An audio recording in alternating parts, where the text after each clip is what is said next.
Hello, welcome to the final Perils in Paradise reveal. After this video, we'll know all of the cards in the set, we'll know what all of the archetypes are, and roughly speaking, where decks maybe will expect to stand. I will in the future do a star rating on these cards once I've got time to, put the decks together and where I think they will fit in the meta. Which, by the way, is actually really awkward to do right now because, for probably good reasons, the Hearthstone team removed a very important card from one of the key top decks out there, and the meta's not quite settled yet, so it's going to make the star ratings a little bit harder, but that's fine. I will work on it. Anyway, the final class we had to do was Druid.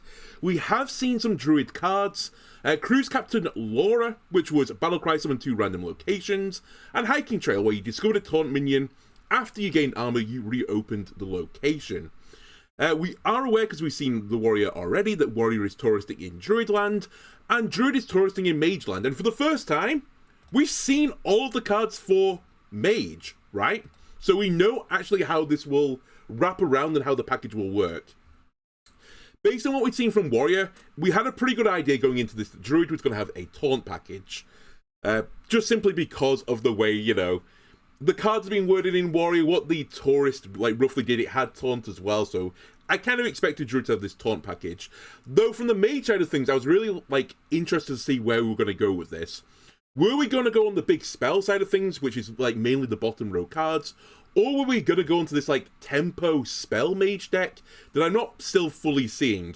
Now, in part the reason why I wasn't seeing this and why I thought this was going to be on the big spell side of things was that you can't put Rayla in your Druid deck, and Rayla's the big reward for the plinky plinky, cast all of the spells that are cheap, so I was expecting to see some big spells. Spoilers for the future, I'm actually not entirely certain about the Druid to Mage package. It seemed a little bit suspect to me. But anyway, let's get down to some cards. And actually, let's go to Cruise Captain Laura first, because this card I said when we originally did the reveal was impossible to evaluate until we'd seen all of the locations. And we knew that a lot of the classes were getting new locations. We've now seen all of the cards. We know all of the locations. So I can bring up this graphic again that I roughly color-coded. I was a bit generous in some situations. We've now added to this graphic Tide Pools, Dangerous Cliffside, Pirate Sanctuary, Knick-Knack Shack, and Horizon's Edge. And I think, in general speaking, this card is bad. It is just a big value generator. Maybe it makes this 29th, 30th card in the deck, because in general, I think the location you'll get will be fine. As long as it's in the green or the yellow color, I think you're okay. Of the cards that were added, I think Tide Pools is okay for Druid. They have some decent 3 or lower spells. And actually they do have some other cheap spells that might allow you to reopen it. So I may have been a bit harsh on that one being yellow. Dangerous Cliffside, I think, is actually just bad unless you have some sort of synergy with tokens. Druid can give you a synergy with tokens, but the pool is so big of these locations, you would never run it into your value Druid deck, I think, to maybe get a benefit from it. But again, it's not the worst thing in the world to get it. It's just going to be not hard to do it, but to reopen it, sorry, because obviously you're Druid, you can just push the button and reopen it. But I just don't think the value is necessarily that worth it to actually do that. When you think about it, it's you play 7 mana 4/5, you push the button, that's a 9 mana combo to maybe get 2 more 1/1s with charge on top of your 4/5, which is a 3.5 mana card. You do get another location as well, but you might hit one of the bad ones. I think Pirate Sanctuary is just bad. Again, a little bit of spoilerage for ahead, but you might have expected this. A lot of the Warrior cards we've seen didn't have battle cries on them, and it was this idea of cheating out big stuff onto the board with big taunts, and then hand buffing and so on and so forth. So actually getting battle cries in Druid, which is the sister class for Warrior in this expansion, isn't particularly great, and I don't think Pirate Sanctuary is that very good for this class. Knick-Knack Shack is fine. It's going to draw you 4 cards over the course of the game, over 8 turns at the very least. Being Druid, though, and I think you're going to play this in a fairly top-heavy deck, you're probably not going to be able to draw the card and play the card on the same turn. You might, but you're probably not going to easily be able to do it, so I think you're unlikely to get the reopening effect on this, but still, it's draw cards for free, so to speak. And then finally, Horizon's Edge, I think, is just too weak for this deck. Again, you need a tokeny deck, and I don't think you'll run Laura in that deck. So I think, all in all, you've got a sort of 50-50 chance of getting something, pretty good. Maybe, a 33% chance of getting something that is okay. And then, the rest remaining is just going to be something that's really bad. I think if you're hitting Fan Club Pirate Sanctuary Jungle Gym, you're actually pretty upset. Crimson Expanse is also pretty bad to get as well, but maybe there is some stuff the Druids can do. So I think this card is pretty weak, to be honest with you. Alright, some new stuff now. And honestly, really good stuff. Tortolan Traveler, 3 mana 1/5 minion with Taunt. Death Rattle, draw another Taunt minion, reduce its cost by 2. This card is actually insane in this Taunt package, and I do fully expect, and this might even be the best deck out of the gates, that we're going to see this Warrior Druid Taunt combo wombo deck where you'll tourist in Druid land. This is just such a good card for that package. It has mana cheat in it, has tutoring because you get the Taunt minion as well. If you kind of take the mana reduction off on the minion, you can almost treat it as a 1 mana 1/5 with Taunt, which obviously is disgusting. That's not the way this works. It's obviously slower that you get the mana reduction on the card. But in a hand-wavy sense, that's not too far from the truth. And even then, it's understated for a 3-drop. Yes, 3 mana 1/5 Taunt wouldn't see any play in Standard. 3 mana 1/5 Taunt that draws a card, though. No, probably not, but you're getting there. That tutors for a specific card. Actually, you might consider it, and then it has the mana reduction on top of that. It is, sincerely, it's a really, really good card, and statted the way you want it for a Taunt minion. It has it all in health, so it can protect your face from these annoying aggro decks that seek to destroy you before you get your big Taunt minions on board. It kind of reminds me a bit of Harpoon Gun, the weapon from Hunter, that allowed you to dredge the bottom of your deck, find a beast. If it was a beast, you would reduce its cost by 2 and it'd go into the top of the deck. Harpoon Gun saw play in Beast Hunter decks. I fully expect this to be seen play in Taunt Warrior Druid decks as well. Obviously, we can labour the point again from the last episode. Wensterosity, incredible if you can cheat it out 2 turns earlier. Your opponent is not going to like it. By the way, I think I actually made a misquote on this card. I think I said that the copied elemental gets the Taunt as well. It doesn't, it only gets the stat line. So only half of those stat lines I was talking about in the previous episode has Taunt. It's still really good, by the way. Don't get me wrong, but that's the way this card will work. Obviously, you're going to have to run Ham in that package as well. And hell, you're probably going to run some sort of Ziliax, which has Taunt on it as well. Let's say, you know, the Taunt minion with Elusive. He has Reborn, he has Rush, he has... You get the deal. The really good form of Ziliax right now. You cheat that out 2 turns earlier. Truly disgusting. Do we have any more Taunt support, though? Actually, sorry, before we get to the other Taunt support, I should mention, I don't think there is going to be a Taunt Druid package on its own. I think it will always come from the Warrior side of things. There are some memey things you could potentially do on the Druid side of things, like you could put Greybow in your deck and try and copy Greybow's effect onto Adaptive Amalgam to get more Greybows over the course of the game. I think that is too memey. Tyrantus isn't seeing any play currently in Druid. It is a pretty good Taunt minion. It'd be pretty nice to cheat it out, but you won't get the Battlecry effect if you cheat it out with some of the future cards. I'm spoiling a little bit, but there are some future cards which will allow you to spoil... To spoil me? No. To cheat out these minions again. But at the very least, if you get this out on...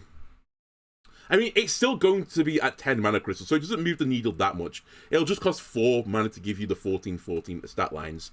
The other package, and maybe why this maybe sees a bit of play, is if you run the Dragon Druid package, there's a couple of the dragons in that package that have Taunt, so you could cheat the dragons out a little bit early. Getting your Dragon Golem out on turn 5 instead of turn 7, actually pretty big. So maybe the Tortolan Travel sees play in Dragon Druid, but I think you'd rather run the Taunt Warrior package. More Taunt support. Boldling Buddy. 7 mana, 6/7 elemental. Rush Taunt. It costs 1 if you have at least 10 mana crystals. Funnily enough, we were just talking about Tyrantus. It's actually very similar in principle to Tyrantus. Both of them want you to get to 10 mana crystals, and Tyrantus, instead of going down to 1 cost, gives you 7/7 of stat line, which is sort of worth about 6 mana in my opinion. Bouldering Buddy discounts you 6 mana instead. Now, there are some small differences between the 2 cards. Tyrantus has Elusive, Bouldering Buddy has Rush. Do you want Rush or Elusive on your minion? I'd probably say you would err towards the side of Rush, because Rush is faster damage, so Bouldering Buddy has that advantage, you know, for itself. However, it has got 1 fewer attack to compensate, so I think it's of a similar quality, and therefore probably won't actually see any play. That being said, back in the past of the Boom Laboratory sets, there were these Omega cards which all had these effects of, you know, if you get to 10 mana crystals, Omega Devastator did see some play back then. That did 10 damage to a minion. I would probably evaluate that as about a 5 mana worth effect. Again, just as a reminder, this is to a minion, not to the face. Otherwise, it's a pretty good effect, right? But yeah, I value this as like a 5 or 6 mana type effect. So actually, the mana discount on this Bouldering Buddy is pretty good. But again, the name of the game is going to be getting to 10 mana crystals, which you'd think would be harder without Splish Splash Whelp in the game. Obviously, this has some other nice things about it. If you are running your hand buff package into your taunt deck, which I think you will be doing, if you can give this a bit of extra statage, you get way more value from the rush as well. So I definitely see this just making the cut of this taunt warrior druid package. And this is probably the thing that is going to tie up this package in a bow. One of the most insane cards I think printed so far this set. 8 mana. Spell for Druid, Hydration Station, resurrect your 3 highest cost taunt minions. This is disgusting. Actually, like, sincerely, really disgusting in terms of card quality. You may remember back in the past that Priest had access to Mass Resurrection. That was a 9 mana spell that summoned 3 friendly minions that died this game. Not the most expensive ones, not the cheapest. It didn't shoot her at all. 3 random minions that died this game, which actually let you do some, like, fairly memey things. And I say meme, it was actually counterplay to Mass Resurrection, where you would give your opponent some sort of minion in their deck, like a seagull or something. And if they ever played it, it would go into the Resurrect pool, and you would just dilute the Resurrect pool with crap, basically. Hydration Station can't be, like, messed up particularly well with cards like that, because you're getting the 3 highest cost taunt minions. They are going to be really strong. If you gave your opponent a taunt minion that wasn't in their deck, and it came out as one of the 3 highest cost minions, you're still giving them a lot of stats, I imagine. So yeah, this is going to be such a strong card. It's going to be a huge tempo swing, and it's so frightening. Let's labor the point. Imagine you get Monstrosity out of this, and you're probably going to get Monstrosity out of this. Not only have you got the 3 highest cost minions, you're going to get a copy of the Monstrosity. It's just going to be this humongous board. If you don't have an answer to it, you're dead. By the way, this isn't a legendary spell either. You can put 2 copies of this in your deck. It's just unreal value. You could also get some of the more medium-sized taunts. You could get another ham back and just keep eating your opponent's deck. I'm sure they'll enjoy that if they're playing a combo deck, you know, especially a combo deck with minions in it. That ham gets very hungry and eats 2 of their combo pieces, and they cry. You may also want to run something like Testing Dummy in the package, because again, as a reminder, I'm envisaging this from the warrior standpoint, so you can put some of the old warrior cards in it, and you'll just take the Peril's Druid cards, because I think most of them are actually chef kiss, very high quality. So yeah, you're probably going to be running some of these minions. You could also, from Druidland, if you wanted to try and put this into your Druid deck, you could put it into the Dragon package with Fi. You could also try and make some sort of Elemental package work, because Thunderbringer and Therazane both have Taunt. So you could maybe try and get some Elemental package together with Taunt minions, and just giga buff the stats of your Druid and neutral minions. Maybe that can compete with the Warrior deck. I'm not so certain. I think that's a bit too slow a package. By the way, you can also put Ziliax into this. I've not put it on the graphic, I think, but Ziliax is normally like 10 mana for the Taunt Elusive variant. That's going to be fun to get out from a Resurrect, right? You're going to have to deal with that. It's going to kill one of your guys. It's going to lifesteal them as well. Like, actually disgusting card.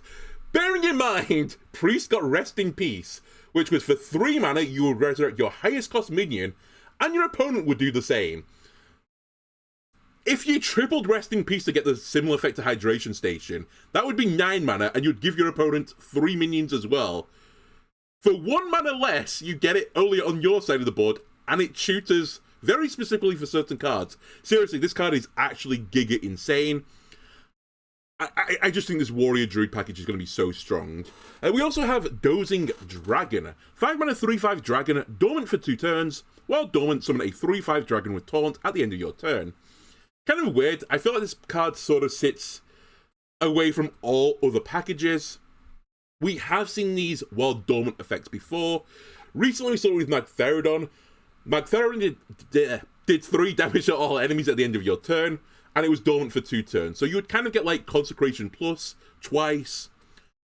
for 2 subsequent turns. So 8 mana, and you'd get a 12/12 at the end of it. Magtheridon saw play in 0 decks. Now, Magtheridon was really good in Window Shop and Demon Hunter, but you didn't put the Magtheridon in your deck, you cheated the Magtheridon out. So it kind of implies that 8 mana 12/12, doing Consecration Plus, which I'll say is about a 4 mana effect, isn't worth it, getting like this 8 mana over the 2 turns while the minion is dormant. A 3/5 is probably worth somewhere around 3.5 mana, so you're getting about a 7 mana worth of stuff from Dozing Dragon while it is in dozing state. Which is, you know, it's okay. It comes out with Taunt as well, so actually maybe it is closer towards this 4 mana type effect. But I just feel like if Magtheridon didn't see play in any decks, Dozing Dragon certainly won't. And actually Magtheridon had some other synergies alongside of it, especially being a demon in Demon Hunter. We also had Archdruid Narlax. There were a few other cards that had these types of effects where it gave you a dream card. So that was like draw a better than average card for the dream cards. That also didn't see any play. So I think Dozing Dragon is just too slow, these dormant effects, while something happens. You kind of need the something that happens to be so close in value to the mana value of the card that you're playing that I think it's either going to be an effect that is like broken or worthless. It's kind of hard to balance it in between that. I think this is actually a pretty good go at doing it, but I just don't see it making any play in any of the other decks. Another way of thinking about this is it could be seen as something like a Frostwolf Kennel type thing. It was almost these cards which were locations before locations became a thing. Frostwolf Kennels was 3 mana. You got 2 Wolves with Stealth for 3 turns. Dozing Dragon, you're getting your 3/5s for 5 with Taunt at the end of each of your turns, because eventually you'll get the dormant minion that comes out. So you get these 3-turn effects. But I just don't quite see it. I think the reason I don't quite see it is it's actually more comparable to Wildpaw Cavern. And I think of all of these like Ori Fields like effect cards, Wildpaw Cavern was the strongest of them all, which was for 4 mana you got 3/4 elementals that freezes and it lasted 3 turns. Dozing Dragon is 1 more mana expensive than Wildpaw Cavern. Now the minion that comes out does have 1 more health. However, I think you'd prefer to have a minion with with freeze than with Taunt. And actually, I think you'd even prefer to have a 3/4 that froze than a 3/5 Taunt. So I think it's worse than Wildpaw Cavern. And that only really saw play because of a very specific interaction in Control Shaman with the freeze package. So I just don't see Dozing Dragon working off. We'll now get to the Mage Tourist, and I've kind of just slotted it in the middle before I deal with all the Druid spells. It's Mr. Vista! 5 mana, 5/5 Mage Tourist Battlecry. In 3 turns, replay every spell you've cast between now and then. Okay, this is kind of like Tess, but for Druid/Mage. Obviously, the intention is you play Mr. Vista, and you play all of your spells. You play your cheap spells, you play your expensive spells, spells that have good value, spells that either say target your opponent's board or just give you stuff. Nothing that can, hit you in the face, because it doesn't say targeting enemies, so I assume it is random targeting, so you could machine gun your own face down if you are not careful. Now, this probably, links to this tempo spell package that Mage has, with the Tide Pools, the Marooned Archmage, and the Seabreeze Chalice even. That the intention is that you play Mr. Vista, whatever spells you can play on that turn, and then for the next 3 turns, you're playing your Seabreeze Chalices to refresh your Tide Pools to give you more spells, to play more spells. Your Archmage discounts them, and you just try and cast a ton of spells. Maybe the accumulation of all of those spells when Mr. Vista goes off kills your opponent. I'm not sure that it's actually going to be a thing, sadly. Also, one of the unfortunate things about this is, one of the cards you'd probably want to put in this deck is Railer.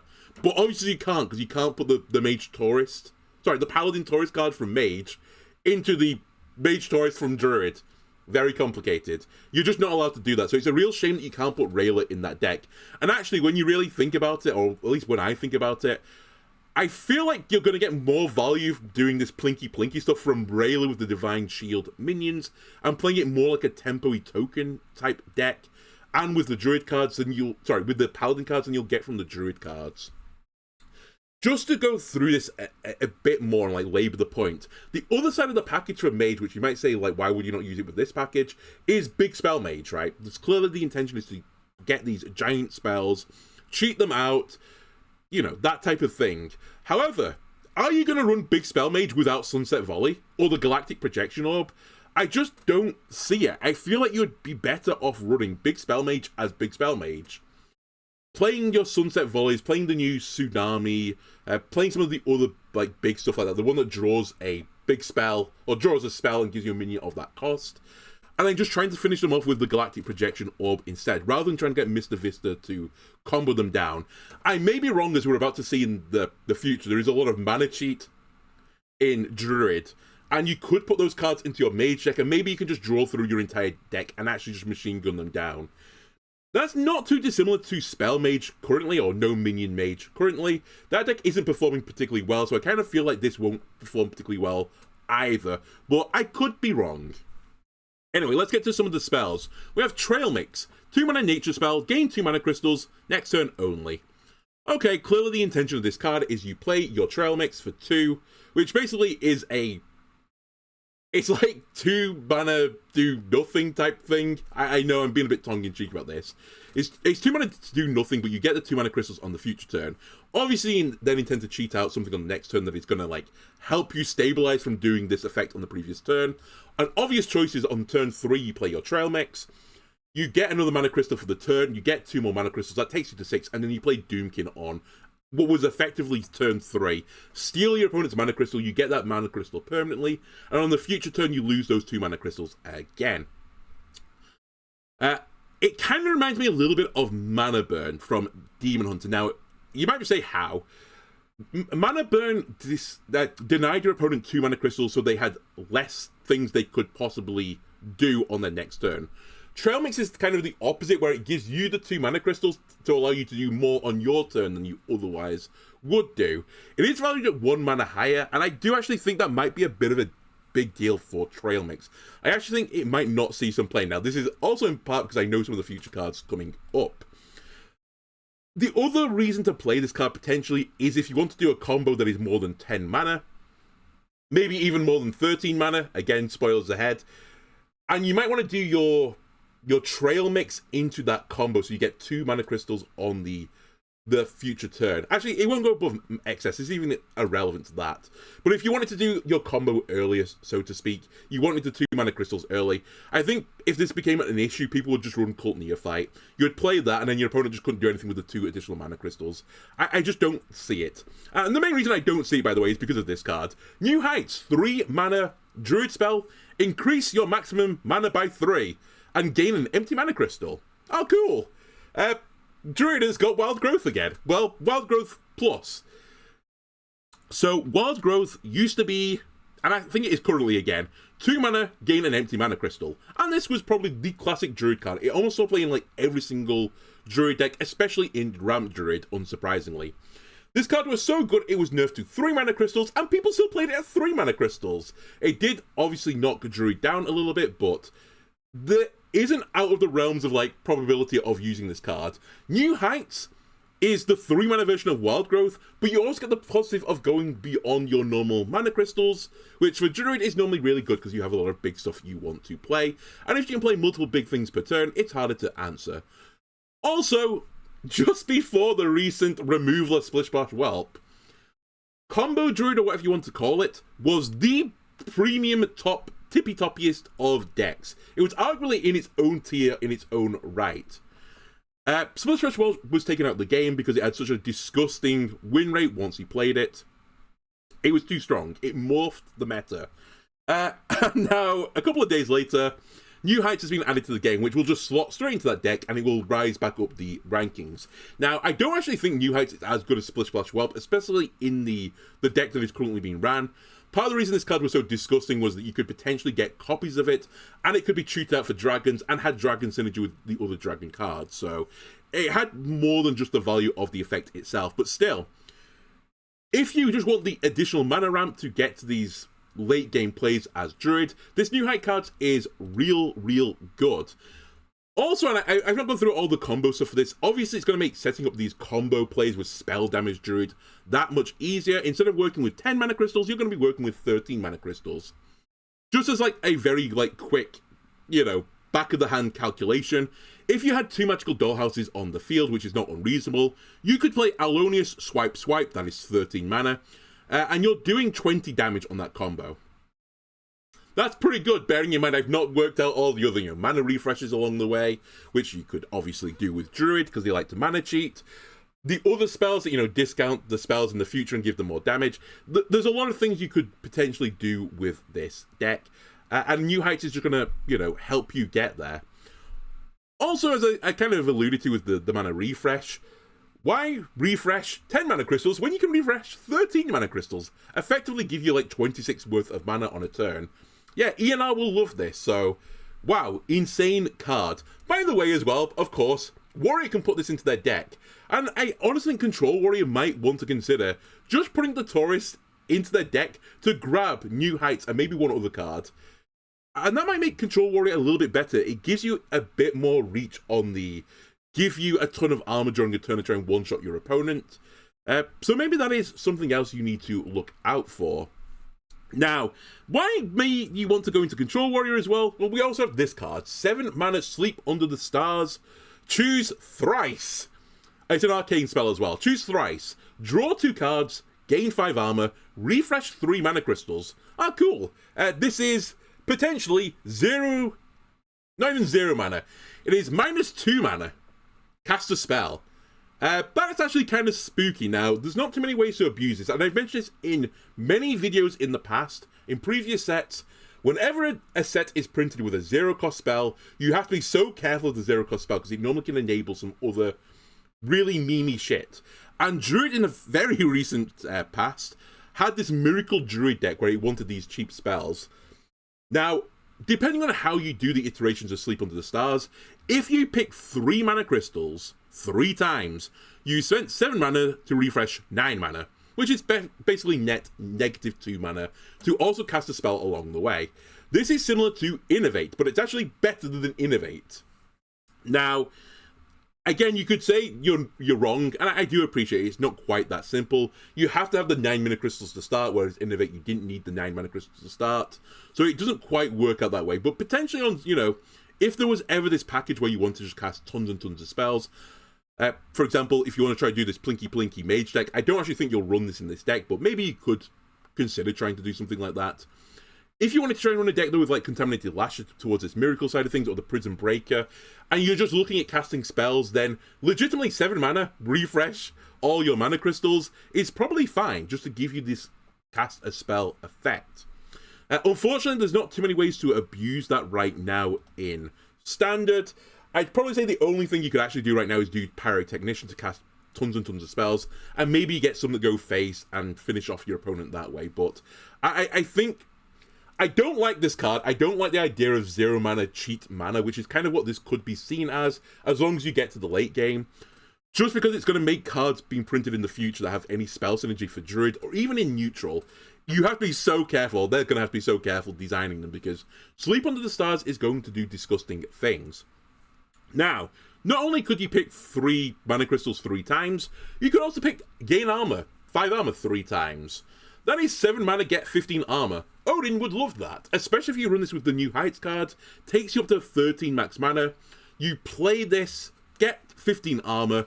Maybe you play the oh my god, I forgot his name. Ignis.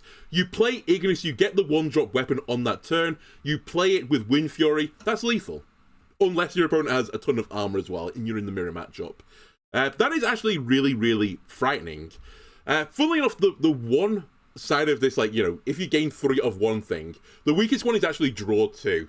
Because for 7 mana, you're drawing 6 cards. That might be fine for Druid. In Rogue, we saw very recently 777s, which was 7 mana, deal 7 damage, draw 7 cards. And that saw no play. And it's kind of because you get to a point with drawing cards that sometimes it's just too many, right? You couldn't play all the cards, you'll mill your own cards, especially in Druid, where they do sometimes have cheap spells. Actually, fairly often they have cheap spells. A lot of them, though, are really expensive as well, and your cards are just really expensive as well, so it's hard for you to empty your hand out to draw the 6 cards. Obviously, the most likely outcome of this card, though, is that you're going to pick an amalgamation of the 3 effects. I think the most common one you're probably going to see is, and I think you'll always see refresh 3 mana crystals with it because it makes the other 2 effects a little bit better. Because if you want to just like bring this down to raw numbers, you're getting choose thrice. So each thrice effect, you want to get 2 1/3 mana worth of value from it. 3 mana crystals is obviously better than 2 1/3 worth of value. Draw 2 cards is pretty good, but actually there are things that out-compete it. And gain 5 armor is also pretty good, but there are things that out-compete it. So I think for the general card, you're probably going to do something like draw 2, gain 6 mana crystals, which is sort of like 1 mana draw 2 cards. That's fairly reasonable, but I'm actually not sure this card is going to see play because, simply put, Druid has just so much mana cheat that they might not need this card that goes into the late game, and or it requires you to be into the late game to get that much value from it. So, who knows? We'll see. Anyway, that is the final card from the Perils in Paradise set. Let me know of any of the decks you are looking forward to trying out on the opening day. I'm going to go work in my laboratory now. I'm going to put together some deck lists ready for the reveal. Anyway, thanks for watching, and I'll see you again next time with the star ratings. Goodbye.